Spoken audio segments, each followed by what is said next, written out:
Hi everyone, welcome to week 3 communion.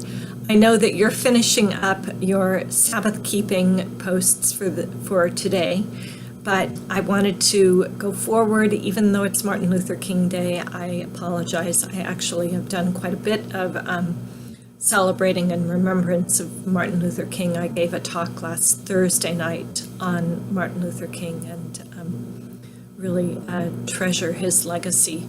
But I know that so many of you have such tight schedules that I wanted to go ahead and post this video and open the week so that you can get some work done today.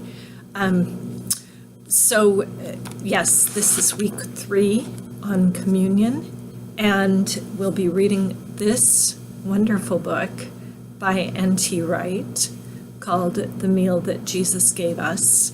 I highly recommend, again, really short, very simple. So it's a quick read, but you'll be reading along and all of a sudden he's gotten into some really profound and deep insights into communion, and you'll say, whoa, I didn't expect that from such a short and simple book. So I encourage you to read all of it, really spend some time reflecting on it.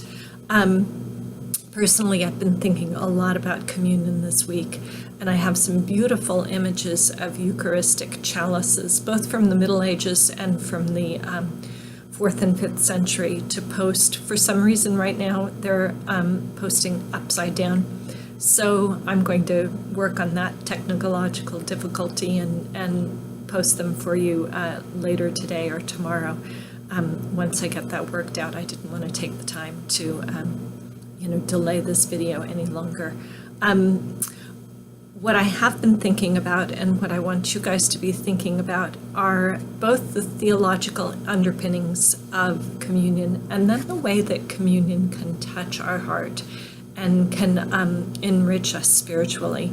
And I'm wondering, and I'll write something about this and post it later, but I'm wondering to what extent has our Protestant approach, and particularly perhaps it's more a problem of my home church than anything else, is our approach of just memory and remembering rather than really participating in Christ's death and resurrection in the process of communion, that has weakened communion maybe for us. Our rejection of transubstantiation and even consubstantiation, Martin Luther's position, where Christ is with the bread, and just focusing on, well, this is a time when we remember what Christ has done for us. Has that weakened us spiritually? And so as you read the materials, as you read Wright's book, as you watch the videos, be thinking about that. And then particularly as you go and participate in your own communion service. So you know that you have a directed learning activity. This is our first directed learning activity of the class, where you actually go out, you do field work by attending a communion service, whether at your own church or at another church. And then you reflect on that service both theologically and spiritually.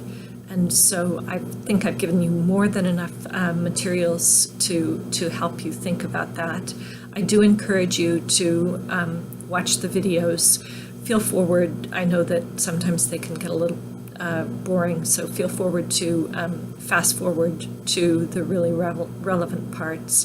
But take a look at those, because it's a great resource. It's going to be a great resource for those of you who are in ministry to use at a later date when you're thinking, how did they do that, or what's another way of doing this?